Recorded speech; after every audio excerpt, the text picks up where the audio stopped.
Semoga Allah paring manfaat kepada kita dengan belajar dalil-dalil tentang bahayanya cinta dunia ini.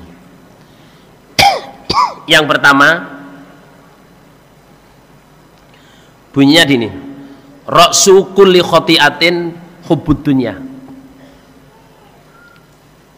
Kepalanya, ndas-ndasane segala dosa atau segala kerusakan itu adalah cinta dunia. Ma dzibani dzoryani fi ghanamin qad faraqaha ri'auha ahaduhuma fi awwaliha wal akharu fi akhiriha bi afsada fiha min hubbil mali wasyarafi fi dinil muslim. Ini peringatan untuk kita ya. Dua serigala lapar dilepas di tempat kambing domba yang penjaganya sudah pergi. Dua serigala lapar dilepas di kandang kambing yang penjaganya udah nggak ada. Yang dua serigala ini lapar, ya toh, kambingnya ya, domba saudara jamaah ya, itu tidak lebih buas, tidak lebih serakah, tidak lebih rakus daripada orang saudara jamaah menggunakan kekuasaan agamanya untuk mendapatkan kemuliaan dan dunia. Jadi jangan kaget saudara jamaah kalau ada orang punya kuasa kadang-kadang dalam agama terus serakah, ambil ini, ambil itu, sama nggak usah kaget. Yang jelas ini peringatan jangan mencintai dunia. Yang disebut mencintai dunia itu adalah menghalalkan segala cara hanya untuk dapat dunia. Seumpama dapat saudara jamaah, pertama itu dosa, yang kedua membuat kita lupa segala-galanya, dan awalnya semua kerusakan dari cinta dunia itu. Berani memanipulasi, berani menipu, berani ambil haknya orang lain, berani macam-macam. Okay. Inna syaitana yudiru ibna adam fi kulli syai' fa idza yahu jathamalahu indal mal fa akhadha bi raqabatihi. Jadi syaitan itu usaha memegang anak Adam, maksudnya menguasai anak Adam itu dari segala cara. Dari sisi ini, dari sisi ini, dari sini, sampai yang terakhir dia itu dibuat senang dengan harta. Kalau dia sudah cinta dengan harta, saudara jamaah, cinta dengan dunia, menghalalkan segala cara, oleh syaitan dia sudah dipegang tengkuknya. Artinya itu mau dijongkrokkan ke neraka, mau diinikan, mau dibuat salah, mau dibuat makin dalam, makin dalam. Okay. Kita kaya tidak apa-apa saudara. Okay.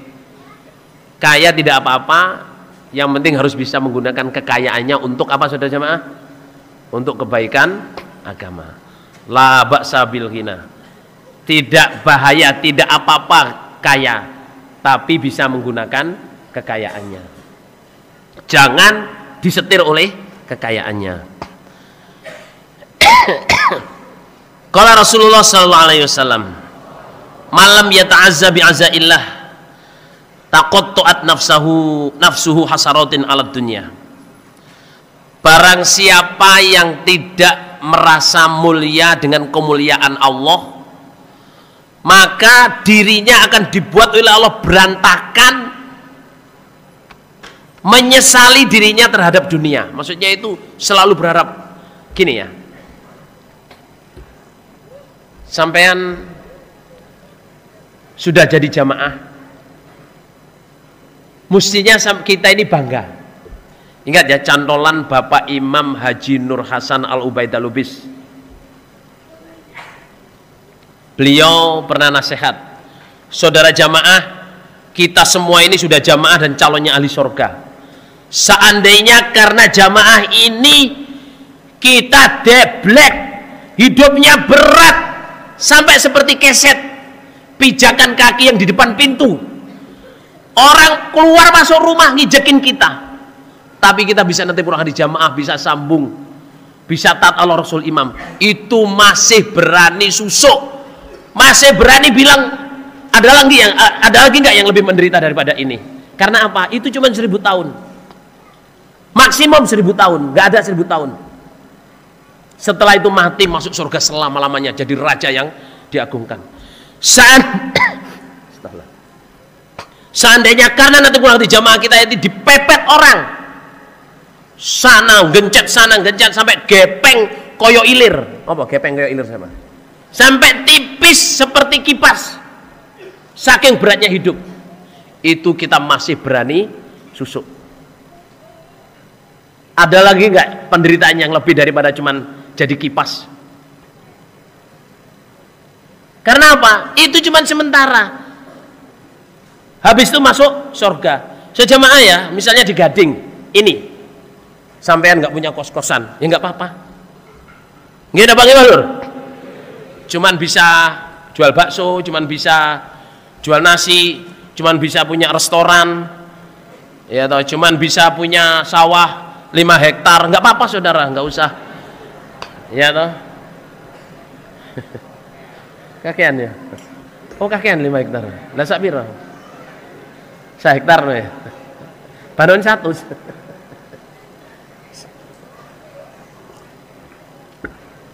Saudara, seandainya di Gading ini kita nggak ikut-ikutan, nggak bisa punya ini, nggak bisa ini, nggak punya perusahaan kudung, nggak punya perusahaan apa? Kudung mana lur ya? Nggak punya perusahaan baju, nggak bisa jual dele. Ada yang jual dele nggak di sini? Nggak bisa punya kos-kosan. Sing penting iso netepi jamaah, sing penting iso mangan. Nggih napa nggih lur? Kurup. Dan itu nggak lama, yang penting mati masuk surga gitu aja. Jangan pengen punya itu. Pertama saudara jamaah, dia melupakan dipilih oleh Allah menjadi orang jamaah. Berarti dia tidak merasa mulia dengan kemuliaan yang Allah berikan ke dia. Kalau Bapak Imam Haji Nur Hasan jamaah, seandainya kita karena natopi Quran hadis jamaah ini hidup di bawah jembatan, masih ingat nggak itu? Hidupnya di bawah jembatan, terus makannya nunggu barang yang hanyut. Dulu almarhum dulu karena sangat selalu gitu. Kampul kuning tai, oh nggak boleh dimakan. Kampul bangkai ayam haram, khurimat alaikumul maitah. Dalil dulu. Kampul diambil singkong busuk, diambil singkong ini halal, busuknya dihilangin, yang nggak busuk dimakan. Hidupnya kayak gitu, tapi bisa jamaah saudara jamaah kurup. Dan insya Allah jamaah di sini nggak ada yang rumahnya di bawah jembatan. Soalnya di Gading jembatannya di mana saudara? Kecuali di Masjid Gamas ya, ada jembatan dari Pondok Putri ke masjid itu.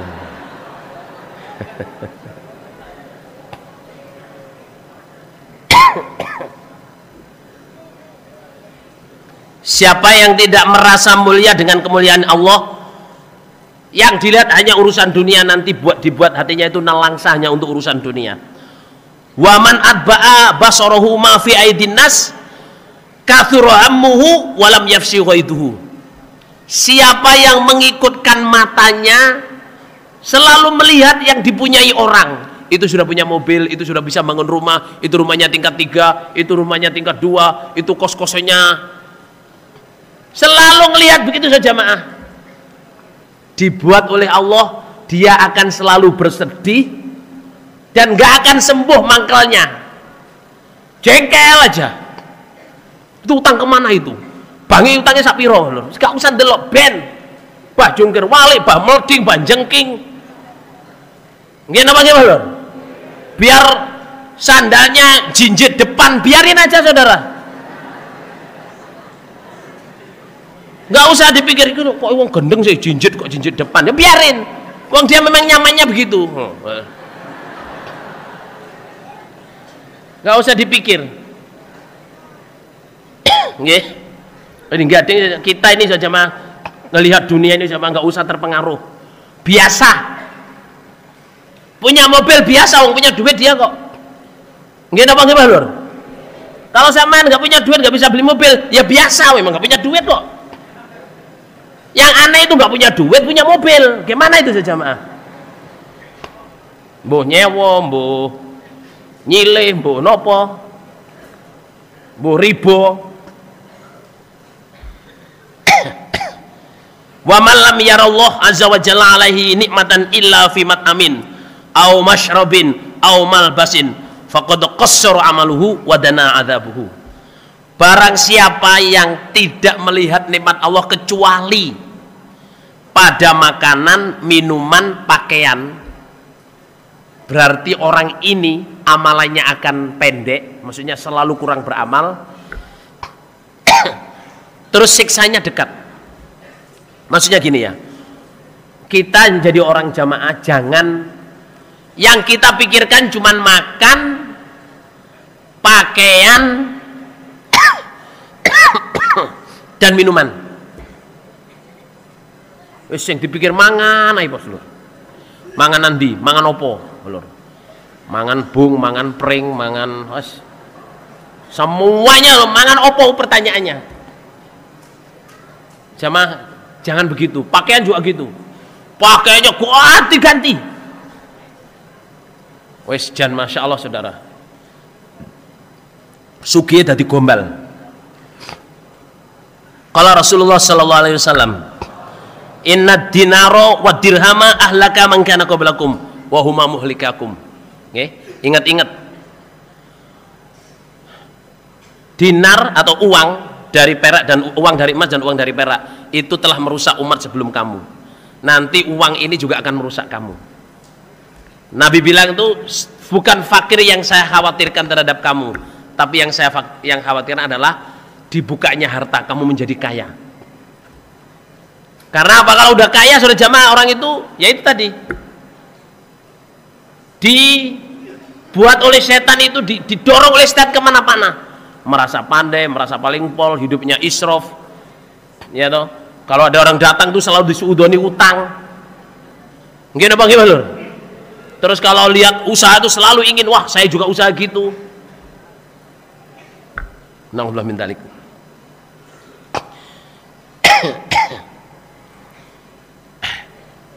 Qala Abu Ja'far alaihissalam, "Matsalul harisi 'ala dunya mislu dudatul qazi.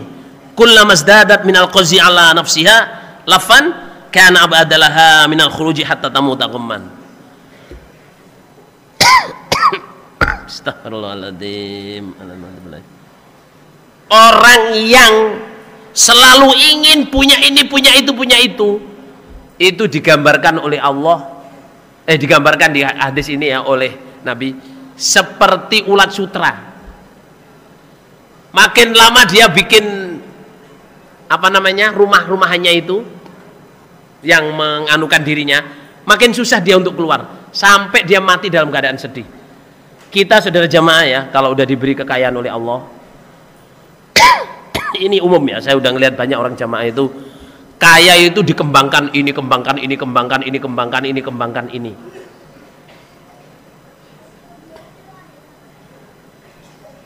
Sampai saudara jamaah terbulut oleh kekayaannya ini. Sambungnya ditinggal, ini ditinggal. Yang dipikirkan tuh ya saya harus ke sana ngurusin ini, semua diayai sendiri. Nanti kayak ulat sutra itu, dibulat oleh sutranya sampai mati sedih. Saudara jamaah ya, Nabi bilang itu tidak apa-apa punya harta banyak kalau dia bisa mengatakan, bisa menaruh begini. Ada cerita jamaah kita sejamaah ya, punya uang banyak, bukan cerita, ini nyata ya, nyata. Rajulun thiqatun, orang yang memberi berita ini orang betul, bisa dipercaya. Dia sejamaah setiap berapa bulan itu keliling di tempat orang-orang jamaah, bawa mobil.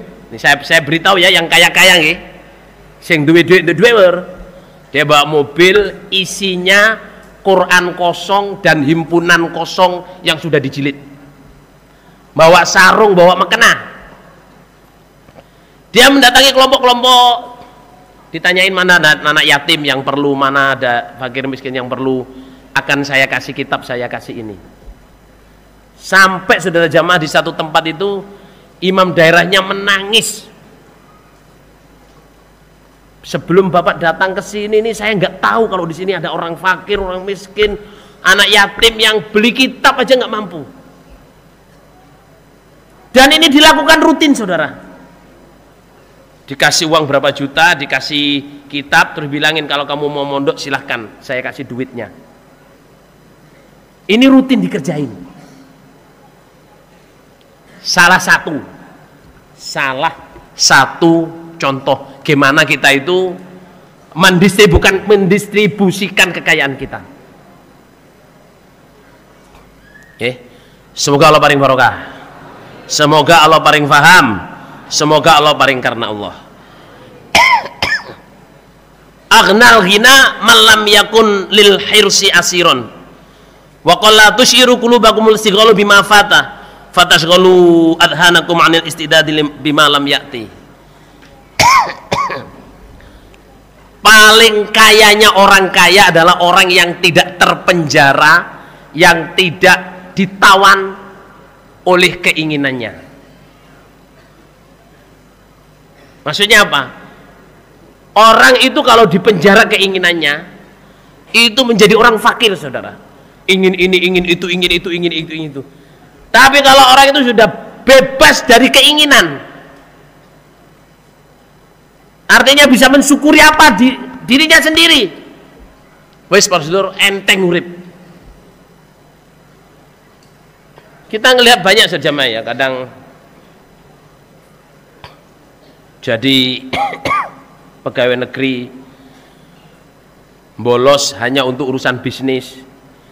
Jadi guru, saudara jamaah, kadang ditinggal muridnya dikasih catatan untuk urusan apa? Bisnis. Insya Allah di Gading ini nggak ada, saudara jamaah ya. Hah? Ada apa nggak ada, saudara jamaah? Karena apa, saudara jamaah? Karena keinginannya. Ingin ini, ingin itu, ingin kaya, ingin punya ini, punya itu. Sampai amanat ditinggalin.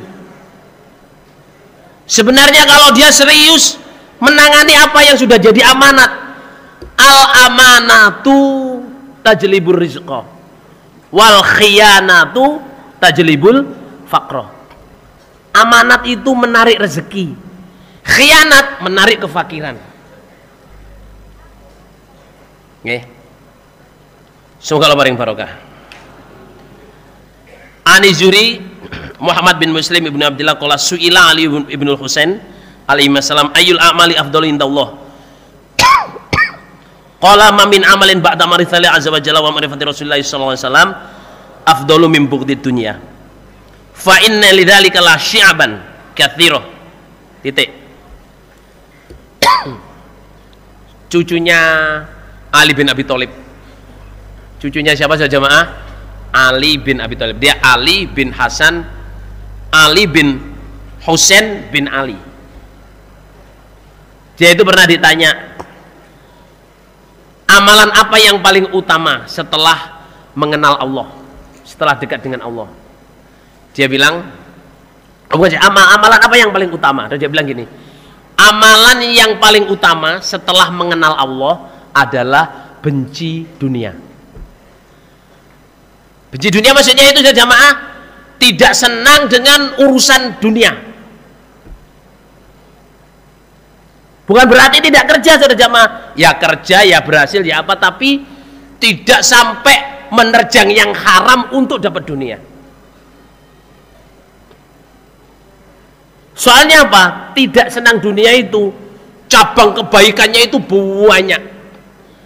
Yang pertama itu bisa syukur, bisa terima, bisa menikmati. Nggih apa nggih, Lur? Terhindar dari yang haram, terhindar dari larangan. Nah itu. Lah, terus walil ma'asi syibun. Ini kemarin yang saya ceritakan ya. Maksiat itu ada cabang-cabangnya. Pertamanya maksiat adalah apa? tidak sujudnya iblis kepada siapa? Adam. Karena sombong.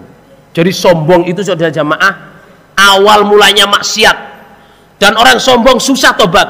Sampai Rasulullah SAW bersabda, la yadkhul jannah man kana fi qalbi mithqalu dzarratin min kibrin. Enggak bisa masuk surga orang yang hatinya ada satu titik debu dari kesombongan.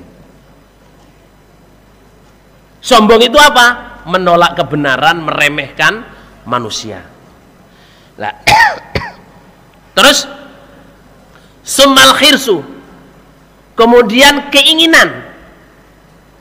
Itu maksiat yang kedua, yaitu inginnya Nabi Adam sama Hawa makan buah larangan, bukan buah khuldi ya, buah larangan. Mulai saat itu saudara jamaah, mulai saat itu manusia itu selalu ingin mempunyai apa yang tidak dia perlukan. Kemarin sudah saya terangkan, kita itu pengen hiasin rumah itu. Barang yang kita nggak perlu kita beli, kita bela-belani. Lah, terus kesalahan yang ketiga adalah dengki. Kesalahan yang ketiga adalah dengkinya anak Adam yang namanya Qabil terhadap Habil. Sudah saya terangkan kemarin. Karena dengki itu saudara jamaah, karena dengki itu, terus dengki itu bercabang-cabang menjadi orang itu senang perempuan. Zunil nasi hubbus syahwati minan nisa wal banin wal qanatil muqantari wa dhabil fiddah wal khail musawamah, di Quran ya, surat Ali Imran. Karena dengki itu manusia suka perempuan, suka dunia, suka menjadi pemimpin, suka beristirahat, nggak mau ibadah, suka ngomong, maksudnya ngomong yang nggak guna itu, cuma ngobrol sampai malam, suka dipandang paling pol, dan suka disebut orang yang eksklusif, keluarga yang eksklusif, keturunan darah biru. Oh, darah biru lho nggih. Keturunan rojo. Itu. Karena ada orang itu, oh, saya ini turunannya raja. Saya ini ya turunannya raja, turunannya nabi. Kata lho nggih. Kita ini ya turunannya raja, turunannya siapa? Nabi. Paling tidak ya rojo gandul, Pak Lur. Ya. Lah, 7 hal itu tadi sama tumpuk jadi satu, menjadi cinta dunia. Makanya para nabi, faqala anbiya wal ulama ba'da ma'rifati dzalik hubbud dunya ra'su kulli khati'ah.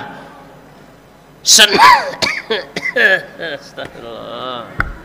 So angin. Dalam paling sehat buat waras jemaah. Amin. Cinta dunia itu awalnya dari segala kerusakan. Itu omongannya para ulama. Padahal sebenarnya hadis Nabi juga, khutbutunya awalu kulli khoti'ah, ra'su kulli khoti'ah. Semoga Allah paling manfaat dan barokah. Semoga Allah paling kesehatan.